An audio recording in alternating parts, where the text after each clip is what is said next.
नमस्कार बच्चों, कैसे हैं आप लोग। मैं उम्मीद करता हूं आप बहुत अच्छे होंगे। बच्चों, हम लोग आज पढ़ेंगे रिलेशन। ये एनसीईआरटी में पहला चैप्टर है आपका रिलेशन एंड फंक्शन। एक्चुअल में आप लोगों ने ये 11th क्लास में भी पढ़ा था और 12th क्लास में भी है। तो एक ढंग से आप कह सकते हो कि जो 12th क्लास में हम पढ़ रहे हैं उसके लिए थोड़ा सा 11th का रिवीजन हमें आना चाहिए। बस दो ही पॉइंट है सिर्फ। एक तो हमें ये पता होना चाहिए कि कार्टेशियन प्रोडक्ट क्या होता है, और एक हमें ये मालूम होना चाहिए कि रिलेशन क्या होता है, और उसी में रिलेशन में डोमेन, रेंज, ये चीजें। इसके बाद हम एकदम से 12th क्लास में एंट्री कर जाएंगे। ये बेसिकली चीजें हमने 11th क्लास में पढ़ी थी। क्लियर है बच्चों। तो सबसे पहला क्वेश्चन तो यहीं पे ये है कि व्हाट इज रिलेशन। रिलेशन का मतलब क्या है, आप ये बताइए मुझे। देखिए, इस चैप्टर को अगर हम सिंपल भाषा में समझेंगे बच्चों तो बहुत मजा आएगा, और अगर इसको टेक्निकल लैंग्वेज में आप जाओगे तो फिर आपको उतना इंटरेस्ट नहीं आ पाएगा। तो रिलेशन का मतलब होता है हिंदी में जिसको हम बोलते हैं संबंध। जानते हो, एक दूसरे जैसे रिलेट, भाई बहन है कि भाई आपका क्या रिलेशन है इससे, कि साहब ये मेरा भाई है या मेरी बहन है। संबंध, इससे आपका क्या संबंध है, कि जी मेरा भाई है, ये मेरे पिताजी हैं, ये मेरे अंकल हैं, ताऊजी हैं, जो भी हैं, मतलब वो एक रिलेशन जो रिकॉग्नाइज रिलेशन हो, जो रिकॉग्नाइजेबल रिलेशन हो, जो रिकॉग्नाइजेबल कनेक्शन हो, दैट आर कॉल्ड रिलेशन। जिसको रिकॉग्नाइज कर सकते हो, यानी कि ऑन द रिकॉर्ड तो नहीं है, बट इवन जो हवा में चल रहा है कि साहब वो दिल्ली में मेरे भैया रहते हैं। अब यहां से दिल्ली में हवा में बात हो रही है, बस केवल हम एक रिकॉग्नाइज कर रहे हैं उसको कि हाँ यस मेरा बड़ा भाई दिल्ली में रहता। तो ये बेसिकली रिलेशन है। आप बात मेरी समझ रहे हो कि नहीं। तो सबसे पहले रिलेशन को पढ़ने से पहले भी सबसे पहले हमें पढ़ना होता कार्टेशियन प्रोडक्ट। ये बेसिकली जो रिलेशन क्रिएट किया था, डेवलप किया था, एक कार्टेशियन मैथमेटिशियन थे, उन्होंने ही इसको डेवलप किया था। तो वहीं से आपका निकल के आया है सबसे पहले कार्टेशियन प्रोडक्ट। वो बहुत सिंपल होता। मान लीजिए कोई सेट ए है जिसमें 3 एलिमेंट है 1 2 3, कोई सेट बी है जिसमें 2 एलिमेंट है 4 5। अब इन दोनों का product is called Cartesian product. और प्रोडक्ट से मतलब क्या समझ रहे हो यहाँ पे, जैसे 1 2 3 इसमें 4 5 था, तो इन दोनों को जब हम मल्टीप्लाई करेंगे तो क्या होगा, 1 4 1 5 2 4 2 5 3 4 3 5। कैसे, आप यहीं पे देखिए भाई, ये जो आपका 1 है ये 1 4 से भी रिलेट करेगा, 5 से भी रिलेट करेगा कि नहीं। मतलब दोनों से इसको रिलेट कर सकते हैं। ऐसे ही सेकंड को देखिए, 4 से भी रिलेट कर सकता है, 5 से भी। ऐसे ही थर्ड 3 से भी, 3 जो है 4 से भी और 5 से भी। तो होगा ऐसा या नहीं होगा, अगर कार्टेशियन प्रोडक्ट की बात कर रहे हैं। यहां भी रिलेशन की बात नहीं हो रही। रिलेशन में सेट ए में कोई खाली एलिमेंट रह सकता, खाली एलिमेंट कोई रह सकता है, ठीक है। तो मैंने एक कार्टेशियन प्रोडक्ट निकाल दिया। अब इसके बाद बात आती है रिलेशन की, कि रिलेशन क्या है। बेसिकली जो हमने कार्टेशियन प्रोडक्ट लिया है, इसके सबसेट को हम रिलेशन कहेंगे। The subset of the Cartesian product of 2 non empty set, ये कंडीशन है, 2 non empty set. The subset of the Cartesian product of 2 non empty set A and B is known as relation. Clear है बच्चों। अब relation की भी variety हम पढ़ेंगे, कई तरीके के रिलेशन होते हैं। जैसे आपका एम्प्टी रिलेशन।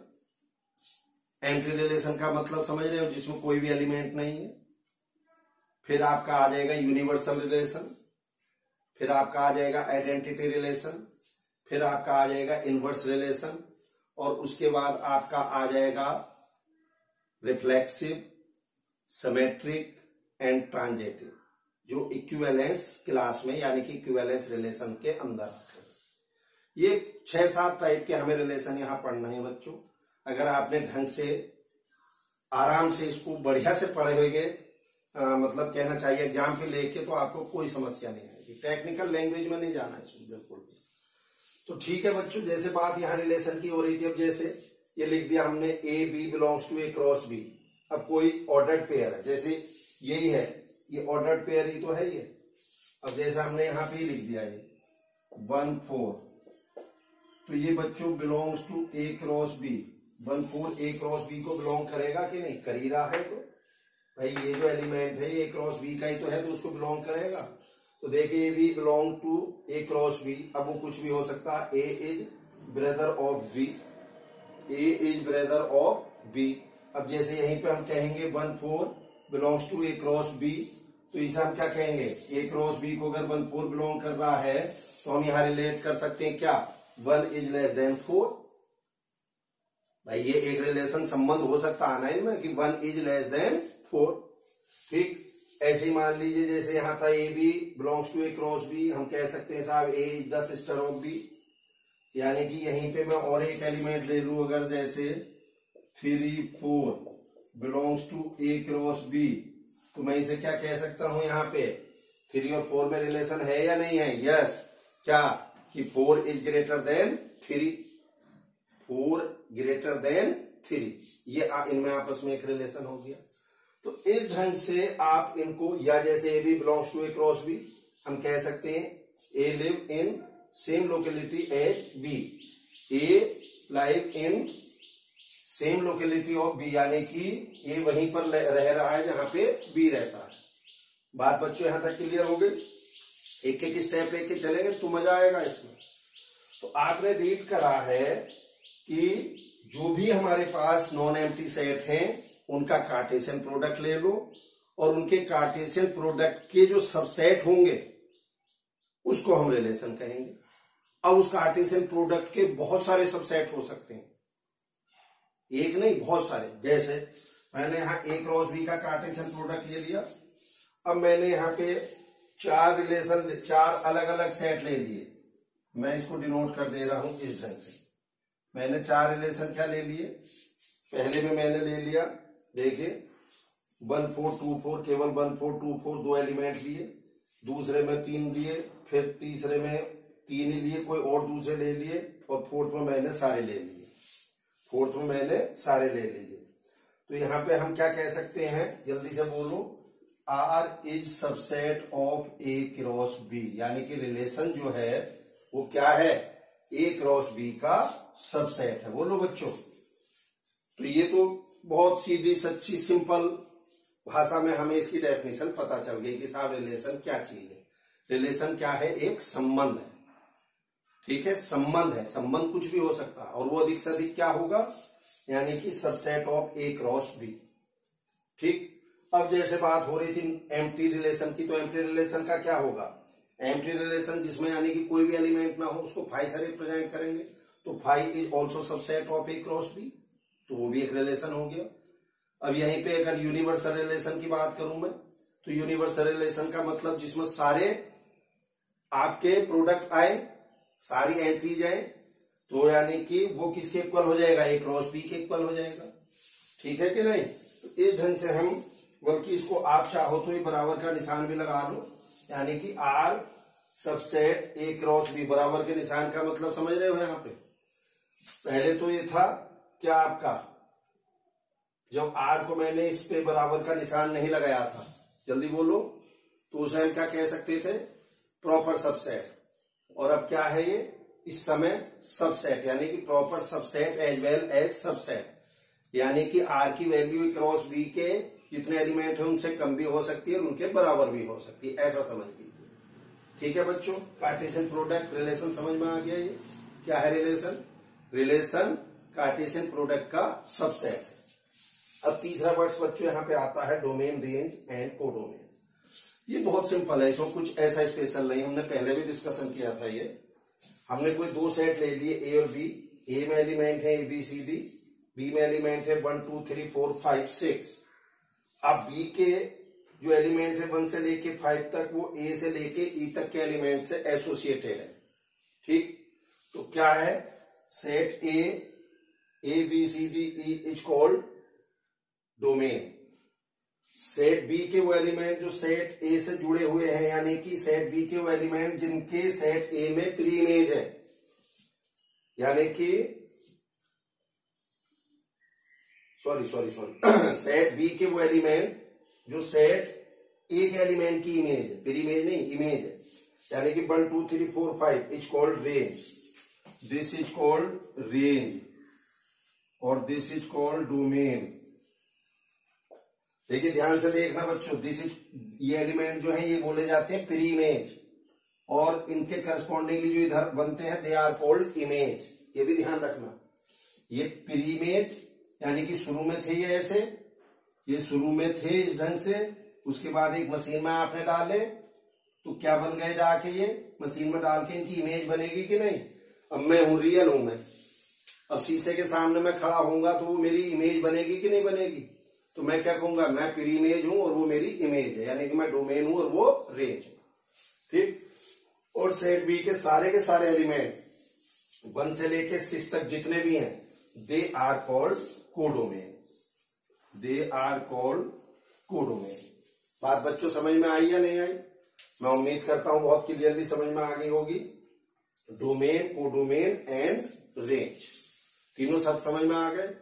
ये क्लियर हो गया कार्टेशियन प्रोडक्ट क्या होता है, ये पता चल गया रिलेशन क्या है। रिलेशन बेसिकली एक रिकॉग्नाइजेबल कनेक्शन है जिसको सिर्फ हम रिकॉग्नाइज कर सकते हैं, वैसे कुछ नहीं है, हाथ पकड़ के इधर उधर धक्का देने से या उससे हमारा रिलेशन क्रिएट नहीं होगा फिजिकली, हम केवल उसको महसूस करके भी वो चीज कर सकते हैं।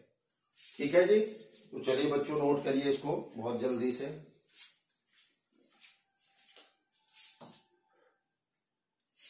अरे बच्चों एक सेकेंड इसी में थोड़ा सा और देखिएगा। अब जैसा हम ये कहते हैं कि साहब A B belongs to R, इसका मतलब क्या है, A B belongs to R का मतलब ये है कि ए और बी जो एलिमेंट है वो आर को बिलोंग करते हैं। तो इसमें जो पहला एलिमेंट था वो आपको मालूम है, जो पहला एलिमेंट है बोलो जल्दी से, वो एक्स कोऑर्डिनेट होता, दूसरा एलिमेंट वाई कोऑर्डिनेट होता। तो हम यहाँ पे कह सकते हैं ए रिलेटेड टू बी। अगर A B belongs to R है तो ए रिलेटेड बी। ठीक, जैसे यहां पे आ जाओ इसमें, अब ये 1 4 था तो 1 4 बिलोंग्स टू रियल नंबर, तो मैं क्या कह सकता हूं, 1 रिलेटेड टू 4। अब यहीं पे अगर मैं आपसे कह दूं 1 7 does not belongs to R, तो कैसे रिप्रेजेंट करूंगा, 1 नॉट रिलेटेड टू 7, क्योंकि 1 7 का इसमें कोई भी एलिमेंट नहीं है। क्या कहेंगे हम, 1 7 does not belongs to R means 1 not related 7, क्योंकि ये आर का मतलब है related, 1 related to 4 and 1 does not related to 7। बात क्लियर होगी। इधर डोमेन रेंज की तो बात हो गई थी बच्चों, जो डोमेन रेंज की बात अभी हो रही थी इसमें भी ये ध्यान रखना है थोड़ा सा कि जैसे हमने कहा था कि सेट ए के सारे एलिमेंट डोमेन होंगे, बट ये भी थोड़ी सी कंडीशन है, वो भी ध्यान रखना है। सेट ए के सारे एलिमेंट डोमेन तभी होंगे जब वो सबके सब एलिमेंट पार्टिसिपेट कर रहे हैं, यानी कि हर एलिमेंट की इधर इमेज बन रही हो। अब सपोज कीजिए, मान लीजिए ये ऐसे खाली पड़ा हुआ, इसकी कोई इमेज नहीं बन रही, ये वेस्टेज है ऐसे। तो अब बच्चों सॉरी ये ऐसे खाली पड़ा हुआ है, ई भी है इसमें और ये खाली है। तो अब इस केस में ए बी सी डी ई जो है वो डोमेन नहीं होगा, डोमेन केवल अब क्या होगा, ए बी सी डी, केवल 4 एलिमेंट डोमेन होंगे। या एक ढंग से बच्चों ऐसा कह सकते हो आप, जब हम इनका कार्टेशियन प्रोडक्ट लेते हैं, यानी कि जब हम इसका रिलेशन लेते हैं, उस रिलेशन में जो फर्स्ट एलिमेंट है, जैसे हमने रिलेशन दिया था, इनमें जो फर्स्ट एलिमेंट है, या जैसे ए क्रॉस बी था, मैं इसको यूनिवर्सल रिलेशन मान लू, तो इसमें जो फर्स्ट एलिमेंट है यानी कि 1 2 3, क्योंकि 1 2 3 ऑर्डर्ड पेयर में आ रहे हैं, सारे के सारे पार्टिसिपेट कर रहे हैं, दे आर कॉल्ड डोमेन। ये केवल डोमेन में कंफ्यूजन है और कुछ नहीं है। रेंज तो क्लियर है ही है भाई, जो उनकी फ्री इमेज, जो इनकी इमेज बनेगी वो उसकी रेंज है। ठीक भाई, यहाँ पे अब हम खुद रेंज की डेफिनेशन में तो कोई अंतर है नहीं। सेट बी के वो एलिमेंट जो सेट ए से जुड़े हुए हैं, तो ठीक है, 1 2 3 4 रेंज हो गई। सेट बी के सारे एलिमेंट कोडोमेन हो गए, 1 2 3 4 5 6 कोडोमेन हो गए। समस्या सिर्फ डोमेन की है कि क्या सेट ए के सारे एलिमेंट डोमेन होंगे। तो बेसिकली ये भी समस्या रिलेशन में है। जब फंक्शन में हम जाएंगे, फंक्शन में ये समस्या नहीं होगी, क्योंकि अगर यहाँ पे कोई एलिमेंट खाली है तो फंक्शन बन ही नहीं सकता उस केस में। यानी कि हर एलिमेंट को पार्टिसिपेट करना पड़ेगा फंक्शन में, तो वो तो ऑटोमेटिकली है। जब हम बात फंक्शन की करेंगे तो उसमें तो आंख बंद करके कह सकते हैं हम कि सेट ए के सारे एलिमेंट जो है वो उसके डोमेन होंगे। बट बच्चों, रिलेशन के केस में हम कह सकते हैं कि सेट ए के वो एलिमेंट जो सेट बी में पार्टिसिपेट कर रहे हैं, यानी कि सेट बी के एलिमेंट से जुड़ रहे हैं, उनको डोमेन कहेंगे। या जो हमने रिलेशन निकाला है ए क्रॉस बी से, तो जो पहले एलिमेंट है ऑर्डर्ड पेयर का, the first element of the ordered pair in A cross B is called domain. Simple करिए नोटिस।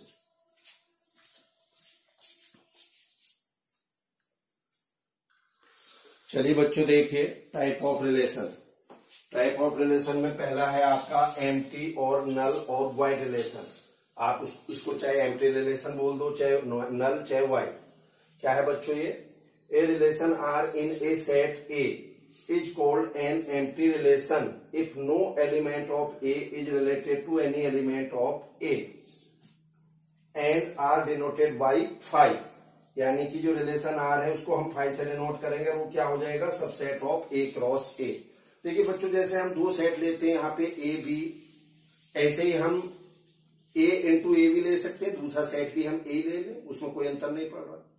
यानी कि दूसरे सेट के एलिमेंट भी सेम है, पहले के भी एलिमेंट सेम है, तो मैं अब उसे ए बी लिखने की बजाय ए इंटू ए तो लिखूंगा। तो इसकी बात पर ध्यान दीजिए, वो क्या कह रहा है? Relation R in a set A is called an empty relation if no element of A is related to any element of A. यानी कि ए का ही इसी का कोई भी एलिमेंट इसके किसी भी एलिमेंट से अगर रिलेट नहीं कर रहा, अगर इसका कोई भी एलिमेंट इसके किसी भी एलिमेंट से रिलेट नहीं करता है तो हम उसको एम्प्टी रिलेशन कहेंगे। अब आप कहोगे कि ये रिलेशन रिलेट क्यों नहीं करेगा? हो सकते हैं केस, जैसे ए क्रॉस ए लीजिए आप इसी का। जब ए क्रॉस ए में लूंगा यहाँ पे, तो ये हमारे इतने सारे सबसेट आएंगे, कार्टेशियन प्रोडक्ट आएंगे भाई। टोटल 5 इसमें 5 इसमें, तो 5 पंजे 25, 25 एलिमेंट आएंगे कि नहीं? ब्रैकेट 25 ब्रैकेट अंदर, जैसे 1 1 1 2 1 3 1 4 1 5 2 1 2 2, ऐसे मैंने सारे लिख लिए। फिर लास्ट में 5 1 5 2 5 3 5 4 5 5। ठीक, मैं एक एग्जाम्पल ले रहा हूं इसी के लिए, एम्प्टी सेट के लिए। मैंने मान लिया कि एक सेट ए था जिसमें 1 2 3 4 5 एलिमेंट है। ठीक, ये सेट ए है, ये सेट बी है। Let R be a relation in A given by. और क्या है रिलेशन? ये गिवन है क्या? A B such that A minus B equal to 6। ये बच्चों क्या में है? रोस्टर फॉर्म में, सॉरी सेट बिल्डर फॉर्म में है। देखिए, रिलेशन या फंक्शन को रिप्रेजेंट करने के दो तरीके होते हैं, आपने देखा होगा। हम उसको सेट बिल्डर फॉर्म में भी रिप्रेजेंट कर सकते हैं। सेट पढ़ा था आपने 11th क्लास में। सेट बिल्डर फॉर्म में रिप्रेजेंट कर दो या टेबुलर फॉर्म में रिप्रेजेंट कर दो। ठीक, तो मैंने क्या करा है, अब यहीं पे देखिए, R is equal to A B such that A minus B equal to 6। ये एक सेट बिल्डर फॉर्म लिखी है। यानी कि रिलेशन हमारा क्या होना चाहिए? रिलेशन में क्या होना चाहिए? वो एलिमेंट होने चाहिए ए बी जिसके लिए कंडीशन है कि ए माइनस बी की वैल्यू 6 होनी चाहिए। तो ये जो बच्चों मैंने इसमें सारा कार्टेशियन प्रोडक्ट निकाला है, अगर मैं इस पूरे को भी रिलेशन, पूरा यूनिवर्सल रिलेशन मान लूं, तो आप मुझे बता सकते हैं पहले एलिमेंट माइनस दूसरे एलिमेंट के बीच में कहीं का जो डिफरेंस है वो 6 नजर आएगा? पूरे में, सारे में नहीं आएगा। आप कोई सा भी देख लो, 1 minus 1 0, 1 minus 2 minus 1, 1 minus 3 minus 2, last में 5 माइनस 1 4। यानी कि अधिक से अधिक कितना डिफरेंस आ सकता है हमारा? बस इसमें 4 का आ सकता है, वो भी यहां। ठीक, और इसने दे रखा है 6। तो साफ सी बात है, यानी कि इस रिलेशन में कोई भी एलिमेंट ऐसा नहीं है, कोई भी एलिमेंट ऐसा नहीं है, कोई भी एलिमेंट ऐसा नहीं है जो अपने ही एलिमेंट से जुड़ा हो जिसका डिफरेंस 6 आ जाए। बोलो। तो clearly no element A B subset A cross A, जल्दी बोलो, subset A cross A satisfy the property a minus b equal to 6, so R is empty relation। अब फिर दोबारा से देखिए, a relation R in a set A is called an empty relation if no element of A is related to, no element of A is related to any element of A, यानी कि any element of this, कोई भी element इसका इससे जुड़ा हुआ ऐसा नहीं है जो इस प्रॉपर्टी को फॉलो कर रहा हो, इसलिए ये एम्प्टी सेट हो गया, सॉरी एम्प्टी रिलेशन हो चुका। क्लियर है बच्चों? करिए नोट जल्दी से।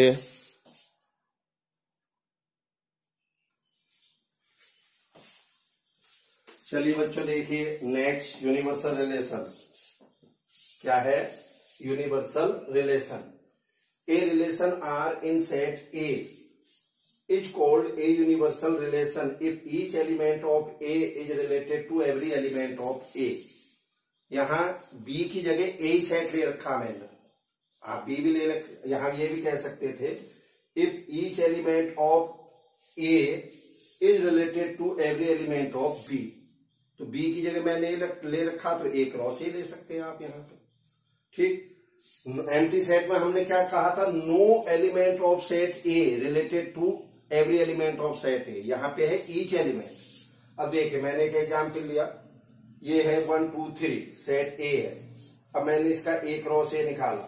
बच्चों दो सेट ले लो, एक इधर एक इधर, ये भी है ये भी है, 1 2 3 1 2 3। अब 1 किस किस से रिलेट होगा, 1 1 से भी, 2 से भी, 3 से भी, ऐसे 2 1 से, 2 से, 3 से, ऐसे 3 1 से, 2 से, 3 से, ऐसे तो रिलेट होंगे कि नहीं होंगे, यानी कि इनका कार्टेशियन प्रोडक्ट क्या हो गया, क्रॉस ए, 1 1 1 2 1 3, सारे के सारे 9 के 9 एलिमेंट हो गए, 3 इसमें 3 इसमें।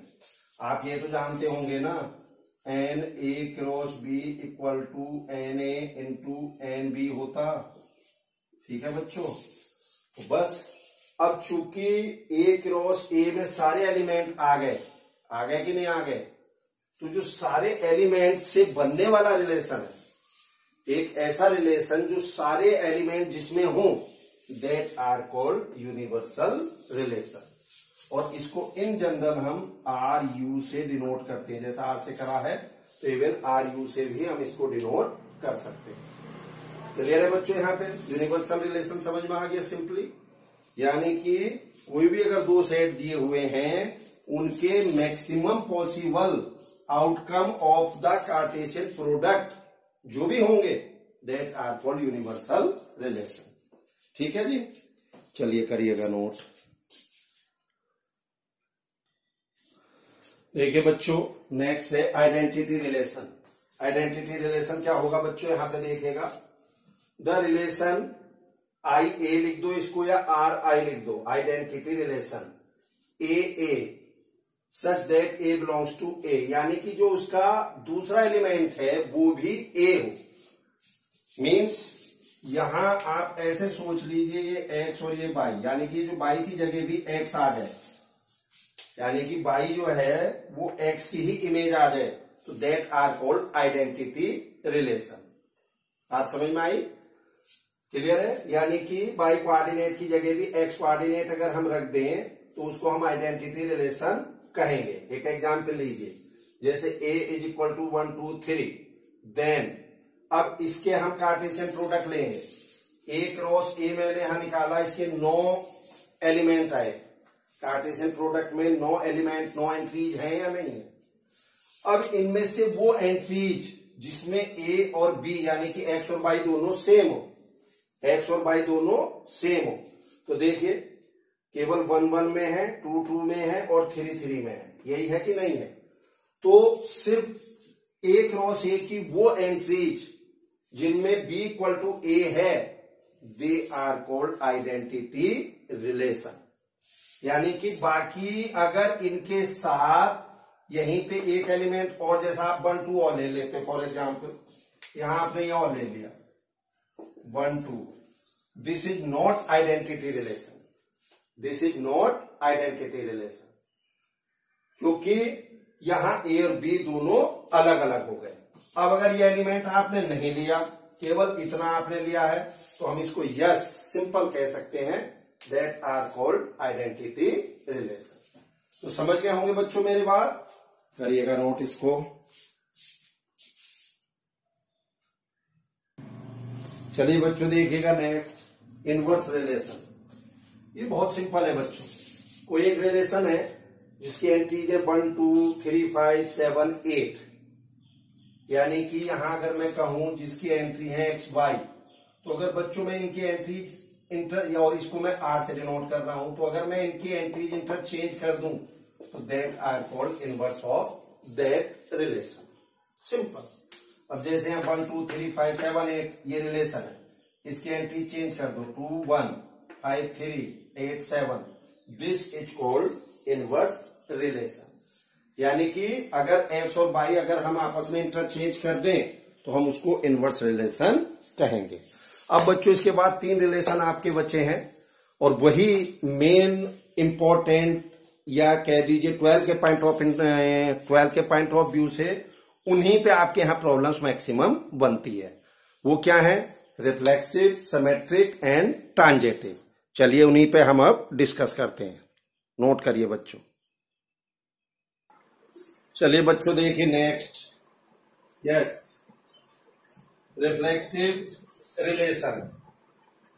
ए relation on A is said to be reflexive if A belongs to R और each A belongs to R. यानी कि यहां जैसे हम एलिमेंट लेते हैं, ए भी लेते हैं ना, तो बी की जगह अगर मैं ए ले लूं, बी की जगह अगर ए ले लूं और ए वो उस आर को बिलोंग करता है, रिलेशन को बिलोंग करता है, तो हम उसको रिफ्लेक्सिव कहेंगे। ठीक, और each A belongs to R, या इसी को हम दूसरा कैसे कह सकते हैं, that is A related to A और each A belongs to R. यानी कि ए रिलेटेड टू ए और each A belongs to R. ठीक, आइए मैंने सेट ए लिया 1 2 3, अब मुझे ए क्रॉस ए लेना है, अगेन दूसरा सेट भी ए ले लिया मैंने, सेम एलिमेंट का लिया, तो ए क्रॉस ए क्या आया, 1 1 1 2 1 3 2 1 2 2 2 3 2 3 1 3 2 3 3। ठीक, अब देखिए ए बिलोंग्स टू आर, ए का मतलब समझ रहे हो, 1 1 2 2 3 3, ये आर को बिलोंग कर रहे हैं या नहीं कर रहे? तीनों कर रहे हैं। यानी कि ए क्रॉस ए, भाई रिलेशन क्या है, ए क्रॉस ए के सबसेट को ही तो रिलेशन कहते हैं, यानी कि this is a universal relation. अब इसमें ये जो एंट्रीज मैंने बताई हैं, ये रिलेशन यूनिवर्सल रिलेशन यानी कि ए क्रॉस ए को बिलोंग कर रहे हैं। सो एक अगर इसी का मैं कोई रिलेशन लिख लूं, यानी कि जिसको R1 कह दूं, 1 1 2 2 3 3, this is called reflexive relation. इसको हम कैसे कहेंगे? Reflexive relation. कारण ए बिलोंग्स टू आर, यानी कि ए का मतलब समझ रहे हो, यानी कि ये भी 1 ये भी 1, ये 2 ये 2 ये 3 ये 3, आर को बिलोंग कर रहे हैं। यानी कि ये जो है रिलेशन में सेट ए में एलिमेंट हैं। ठीक, अब इसी के अलग अगर मान लीजिए एक रिलेशन और ले लूं मैं, जिसमें 1 1 2 2 3 3 1 2 2 3, अगर ये और हो साथ में, तो ये भी रिफ्लेक्सिव रिलेशन होगा, ये भी रिफ्लेक्सिव रिलेशन होगा। हमें तो सिर्फ इनसे मतलब है, इनसे रिफ्लेक्सिव डेफिनेशन होने के लिए, बाकी और एलिमेंट होते रहे उसमें हमें क्या अंतर पड़ रहा। अगर यही 3 एलिमेंट इसमें हैं, ये 3 एलिमेंट इस ए क्रॉस ए यानी कि यूनिवर्सल रिलेशन में थे, तो ये जो ऑलरेडी ए क्रॉस ए है, दिस इज ऑल्सो रिफ्लेक्सिव।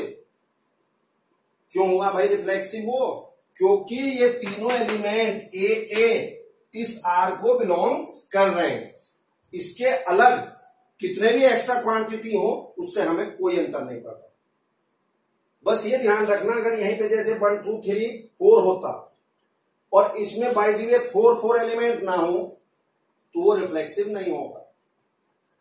यानी कि जो यूनिवर्सल रिलेशन है वो तो बच्चों सारा होगा, रिफ्लेक्सिव भी होगा, सिमेट्रिक भी होगा, ट्रांजिटिव भी होगा, हर चीज होगी। क्योंकि तो यूनिवर्सल रिलेशन है, उसमें तो सारे आ ही जाने हैं। बात क्लियर हो गई, तीनों आने हैं उसमें। अब सपोज मैंने दो एलिमेंट, दो सेट अलग ले लिए, 1 2 3 3 4। क्या अब ए क्रॉस बी में जो मैंने एलिमेंट निकाले 6 एलिमेंट आए, अब ये रिफ्लेक्सिव होगा? नहीं होगा। पहले तो रिफ्लेक्सिव होने की कंडीशन ऊपर ही सेटिस्फाई नहीं हो रही। क्यों नहीं हो रही भाई? ये 1 2 3 है, 3 4 है। चलिए 3 3 तो रिलेट कर रहा, ना तो 1 इसमें रिलेट कर रहा, ना 2 इसमें रिलेट कर रहा, ना इसका 4 इसमें रिलेट कर रहा। ये भी तो एलिमेंट होने चाहिए थे। ए बिलोंग्स टू आर होना चाहिए ना। बात समझ रहे हो कि नहीं? अब जैसे यहां पे 2 3 है, तो 2 3 2 अलग हो गया एलिमेंट, 3 अलग हो गया। लेकिन 2 2 अगर मैं बात करूं 2 2, तो 2 2 जो है वो इसमें रिलेट नहीं कर रहे। और रिलेट क्यों नहीं कर रहे? क्योंकि 2 2 इसमें तो 2 एलिमेंट है, इसमें 2 नहीं है। तो इसमें भी अगर 2 हो जाता तो वो 2 2 एलिमेंट इसमें रिलेशन में आ जाता। बात मेरी समझ रहे हो? मैं फिर रिपीट कर दूं, रिफ्लेक्सिव होने के लिए A belongs to R for each A belongs to R, that is A R A for each A belongs to R. ये जो है ये वो आर से बिलोंग करना चाहिए, यानी कि एलिमेंट आर में होना चाहिए। अब जब बात मैं यहां पे 2 2 की करता हूं तो ठीक है, 2 इसमें तो ए में तो है लेकिन बी में नहीं है, यानी कि 2 2 आर में नहीं आया ना। आर का मतलब ए क्रॉस बी मान लो एक ढंग से, मैंने पूरा ही ले लिया, तो यानी कि 2 2 आर से बिलोंग नहीं कर रहा ना, इसलिए ये रिफ्लेक्सिव नहीं है। हाँ बच्चों, अगर जैसे इसी केस में थोड़ा सा बैक चलो आप, आइडेंटिटी रिलेशन मैंने बताया था, अगर मैं इसको कहूं R1 को, तो this is reflexive as well as identity relation. Identity relation में मैंने आपको बताया था जब हमारी ही इमेज दिखाई दे जाए, यानी कि बाई की जगह भी एक्स आ जाए, तो हम उसको आइडेंटिटी रिलेशन कहेंगे। तो R1 identity relation as well as reflexive दोनों है, but R2 is only reflexive, this is not identity. क्यों? क्योंकि यहां 1 की इमेज 2 आ रही है, 2 की इमेज 3 आ रही है इन वाले एलिमेंट में, यानी कि यहां एक्स और वाई आपस में अलग अलग हैं। जबकि एक्स और वाई सेम होंगे तो आइडेंटिटी होगा, अदरवाइज नहीं होगा। बट रिफ्लेक्सिव में क्या है, एक्स और वाई दोनों सेम तो हैं, ठीक, जितने भी एलिमेंट हैं उसमें अगर 1 2 3 है तो 1 1 2 2 3 3 होने चाहिए, बट उसके साथ अगर अलग भी एलिमेंट है तो भी चलेंगे, उससे हमें कोई अंतर नहीं पड़ेगा, तो भी रिफ्लेक्ट करिएगा नोट जल्दी से, quick.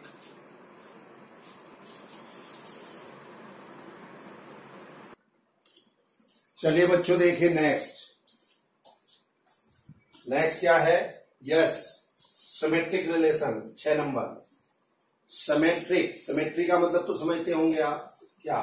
A relation on A is said to be symmetric if A B belongs to R, A B belongs to R means B A belongs to R for all A B belongs to A. इसका कहने का मतलब ये है, अगर दो element, एक entry कोई ए बी है, अगर वो आर से बिलोंग कर रही है और उसकी उल्टी एंट्री यानी कि बी ए वो भी आर से अगर रिलेट कर जाए तो उसको हम सिमेट्रिक रिलेशन कहेंगे। बात ध्यान से सुनिए, if A B belongs to R then B A belongs to are.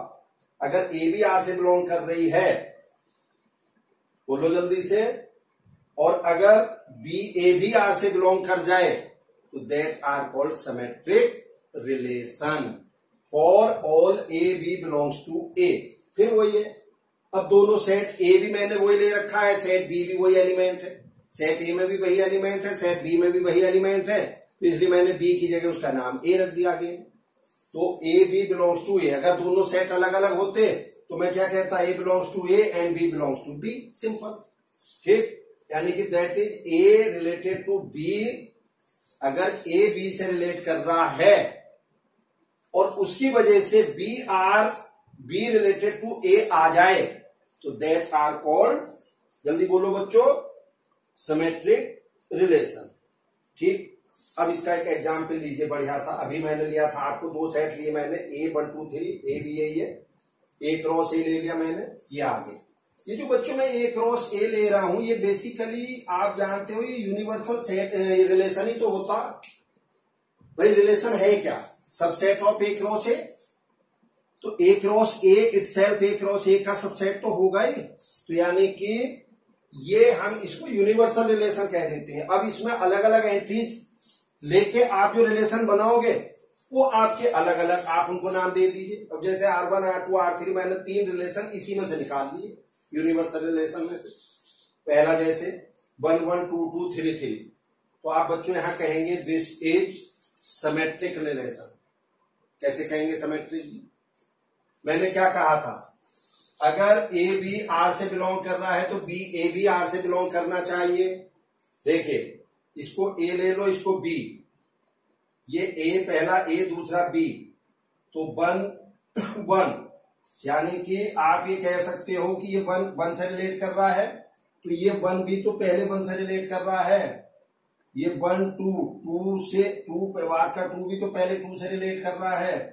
3 ऐसी बात का 3 भी तो पहले 3 से रिलेट कर रहा है। तो this is also symmetric, symmetry है इनमें। अगर मैं ए बी को, आप चूंकि ए और बी दोनों सेम है और फिर मैं इसको ए बोल रहा हूं, इसको बी। अब अगले एंट्री में मैं इसको ए बोल दूं और इसको बी बोल दूं तो सेम रिजल्ट आएगा कि नहीं? यानी कि अगर ए बी को रिलेट कर रहा है तो बी भी ए को रिलेट करेगा कि नहीं करेगा? यस।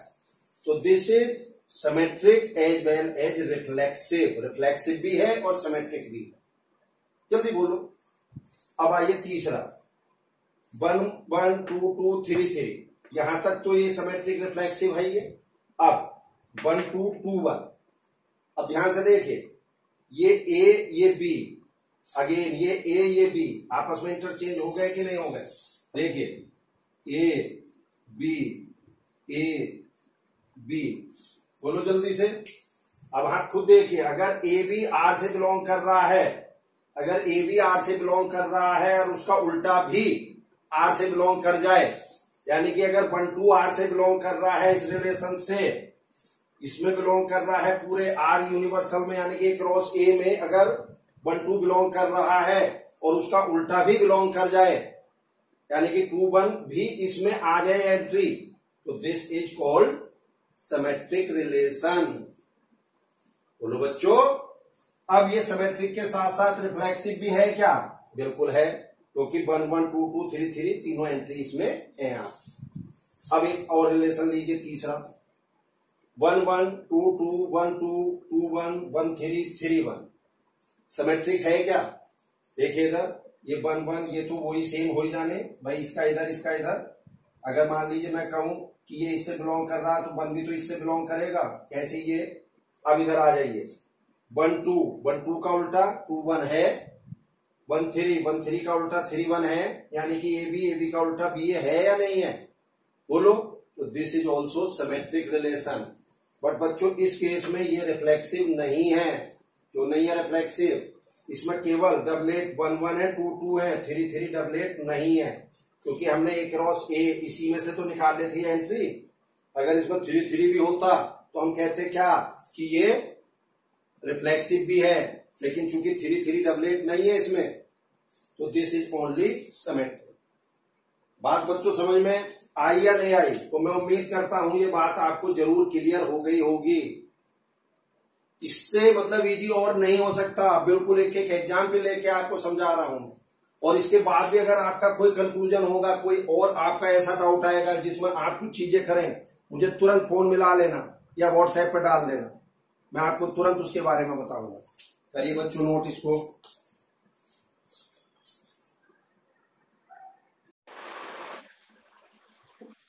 चलिए बच्चों, एक और बचा इसमें लास्ट, ट्रांजिटिव रिलेशन। ठीक, हमारे यहाँ जो 12th में है मेनली लास्ट के 3 है, रिफ्लेक्सिव, सिमेट्रिक एंड ट्रांजिटिव। इसी पे ही बेस प्रॉब्लम्स आपके हाथ। तो a relation on A is said to be transitive if A B belongs to R and B C belongs to R, then A C belongs to R. समझो मतलब क्या? यदि A B R को belong कर रहा है और B C भी आर को बिलोंग कर रहा है, तो इसकी वजह से अगर ए एंड सी यानी कि ए सी भी आर को बिलोंग कर जाए तो that are called transitive relation. मैं इसके बराबर, ये उसके बराबर, और अगर मैं उसके बराबर हो जाऊं that are called transitive relation.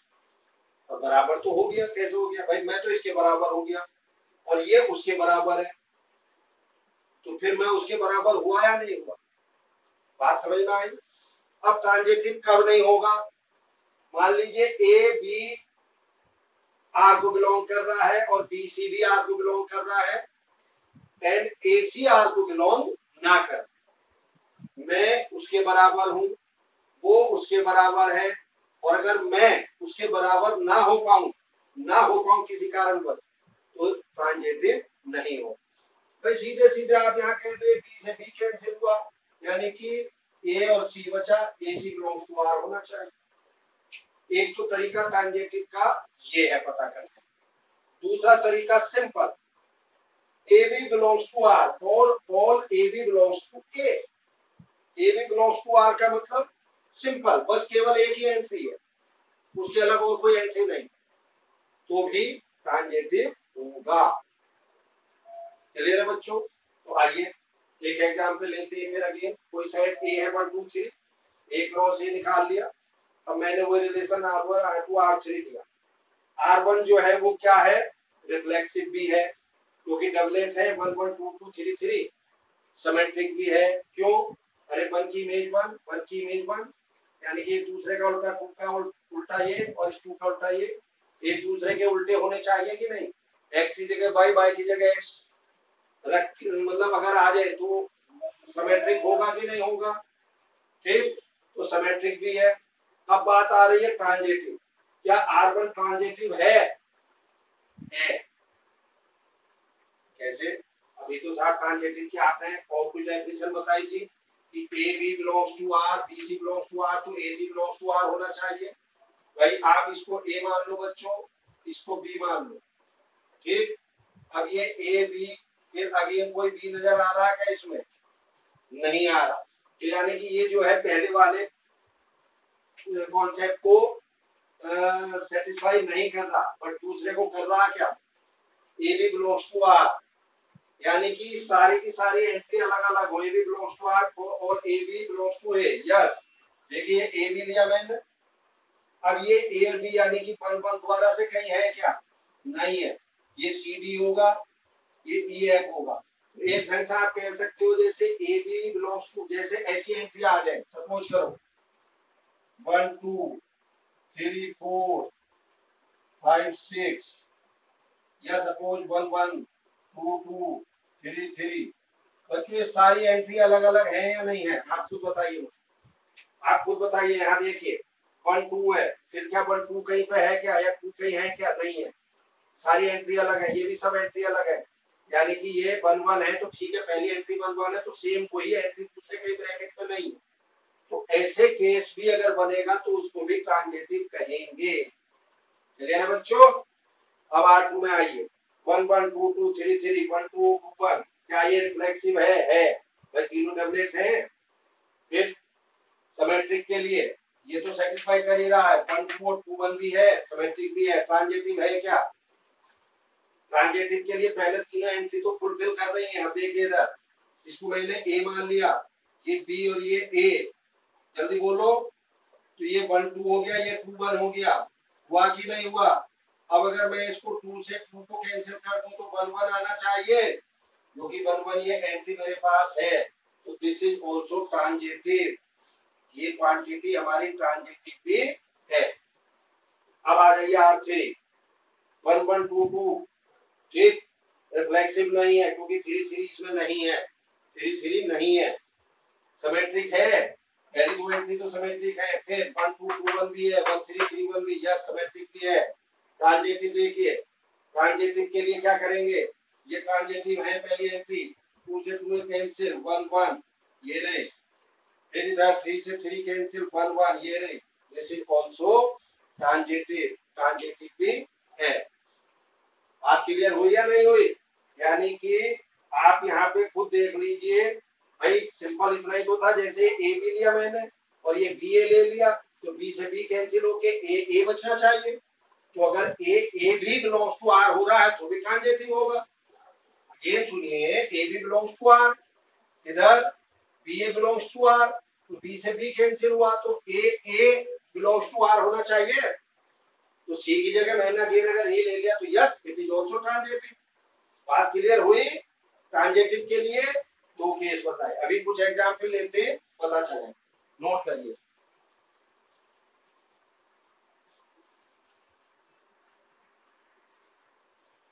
चलिए बच्चों देखिए नेक्स्ट, ये एक फाइनल आपकी कॉल है।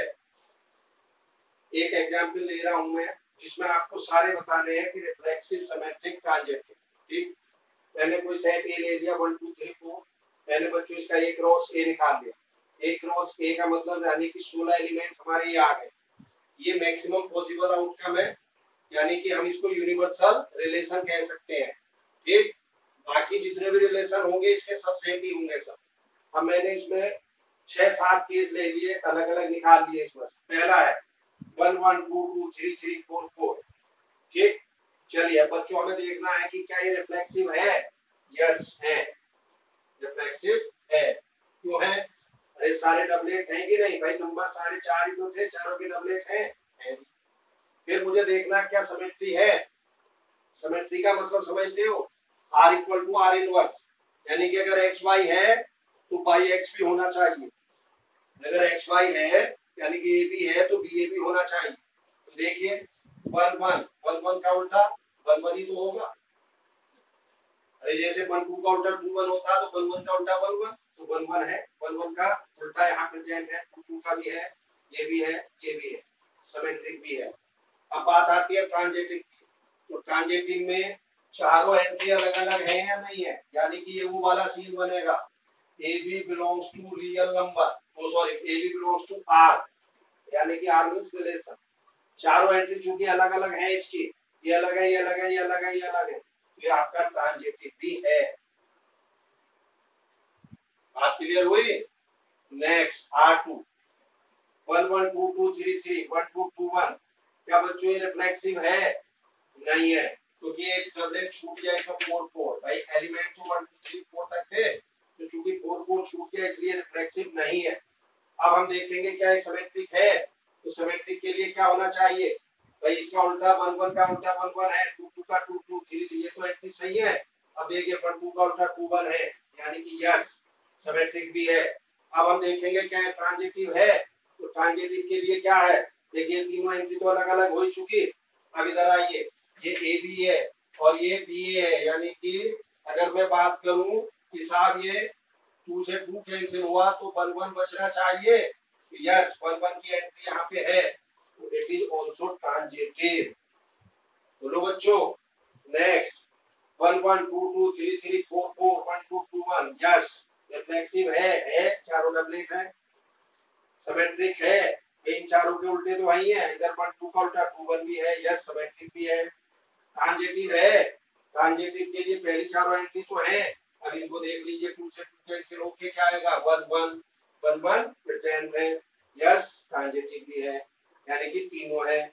इसके बाद आइए R4 में, यानी कि 1 1 2 2 3 3 2 1, यस क्या ये रिफ्लेक्सिव है?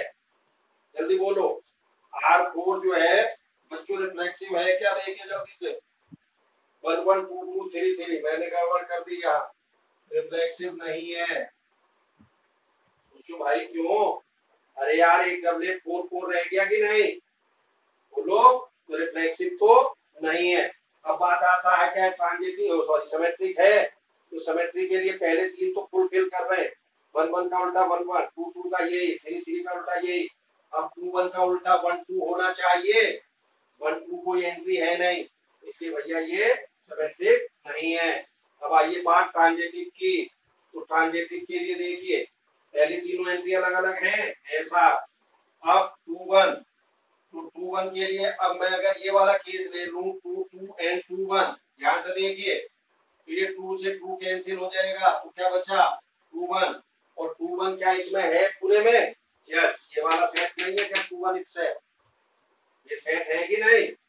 फिर देखिए 2 2 2 1 मैंने क्या ले लिया ए बी बी सी, तो ए सी बचना चाहिए, 2 1 बचना चाहिए, तो 2 1 तो इसमें सेट है ऑलरेडी, एक एंट्री है, यस इट इज ट्रांजिटिव। और अब फिर सुन लो अगर सुननी है तो, देखिए पहली तीनों एंट्री तो ट्रांजिट वो शो कर ही रहे। उसके बाद आप यहाँ पे देखिए 2 2 2 1 ये मान लो ए, जल्दी से बोलो, ये मान लीजिए थोड़ी देर के लिए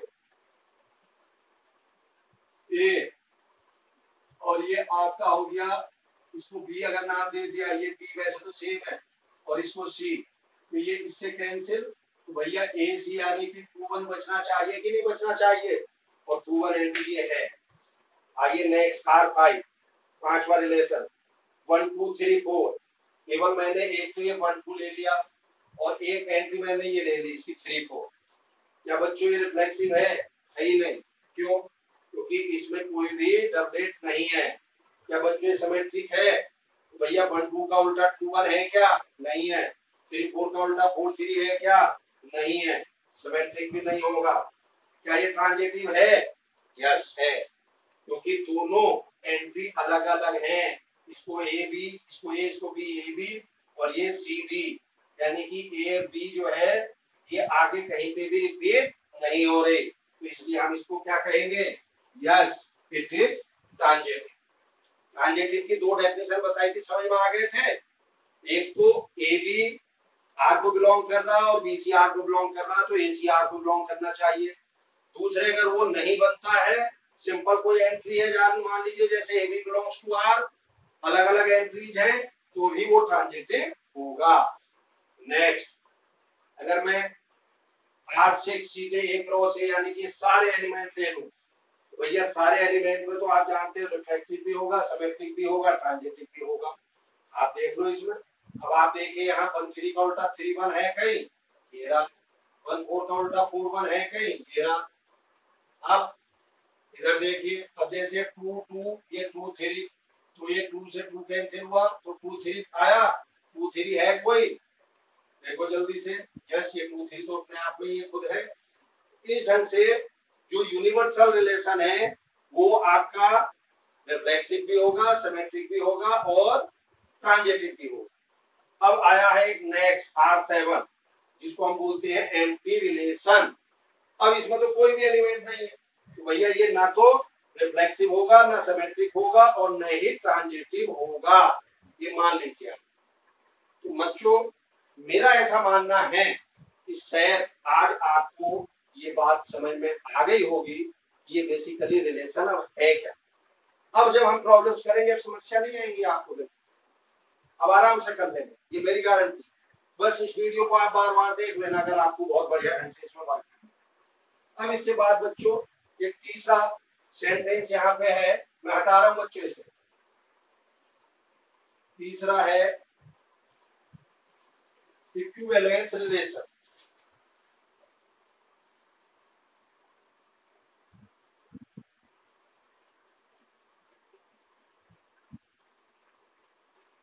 इक्विवेलेंस रिलेशन क्या होता है बच्चों? A relation which is reflexive, symmetric as well as transitive, यानी कि एक ऐसा रिलेशन जो रिफ्लेक्सिव भी हो, सिमेट्रिक भी हो और ट्रांजिटिव भी हो, that are called equivalence relation, sorry equivalence relation. बात क्लियर हुई या नहीं हुई? आपके यहाँ बोर्ड 2020 में एक एक नंबर की जो पहली 20 प्रॉब्लम आती है उनमें से इसी में प्रॉब्लम पूछी गई थी। किसमें? रिफ्लेक्सिव, सिमेट्रिक और ट्रांजिटिव। सिंपल, जैसे आपसे क्या पूछ लिया उसने एक प्रॉब्लम पूछी थी, इन ए रिलेशन ऐसे करके, if A B belongs to R and B C belongs to R, then dash dash dash belongs to R, ऐसे पूछ लिया। अब सोचिए, अगर आपको नॉलेज है तो आप काम कर देंगे, आपने बढ़िया से पढ़ा है, अदरवाइज कुछ भी नहीं होगा। बोलो तो क्या था? If A B belongs to R and B C belongs to R, then fill in the blanks belongs to R. तो सीधे कह देते हम आगे क्या लिख दिया था उसने, इज कॉल्ड ट्रांजिटिव रिलेशन। जल्दी बोलो, इज कॉल्ड ट्रांजिटिव रिलेशन। तो सीधा हमें यहाँ पे बी से बी कैंसिल करके ए सी बिलोंग्स टू आर लिखना था, सिंपल। अब ये तो तभी लिख सकते थे जब आपको ट्रांजिटिव की डेफिनेशन पता हो। आप 2020 की प्रॉब्लम उठाना, एक एक दो सेट में अलग अलग दी थी, एक में ट्रांजिटिव की थी और एक में सिमेट्रिक की, और जिन बच्चों को नॉलेज थी वो करके आए, ऐसा नहीं है। ठीक है बच्चों, तो बोर्ड में आपसे ये पूछा जाएगा कि भाई ये रिलेशन हमारा इक्विवेलेंस है या नहीं है। तो इक्विवेलेंस के लिए हमें क्या शो करना होगा, पहले उसको रिफ्लेक्सिव बताना है, सिमेट्रिक बताना है, ट्रांजिटिव बताना है। तो बच्चों मुझे उम्मीद है कि आज आपको ये काफी चीजें क्लियर हो गई होंगी। आप इसको नोट कर लीजिए और इसकी नेक्स्ट वीडियो में आपको इसकी प्रॉब्लम्स मिल जाएंगी। ठीक है बच्चों, थैंक यू।